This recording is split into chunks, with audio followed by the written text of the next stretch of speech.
அடிக்கடி கதவத்தா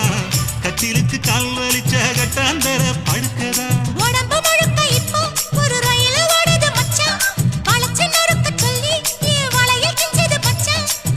அடடா அல்வா துண்டு இடுப்பு ஓங்கிடுப்பு அழகா பத்தி கிச்சி நெருப்பு தூள் கிளப்பு சலக்கு சலக்கு சரிக சேல சலக்கு சலக்கு வெலக்கு வெலக்கு வெக்கம் வந்தா வெலக்கு வெலக்கு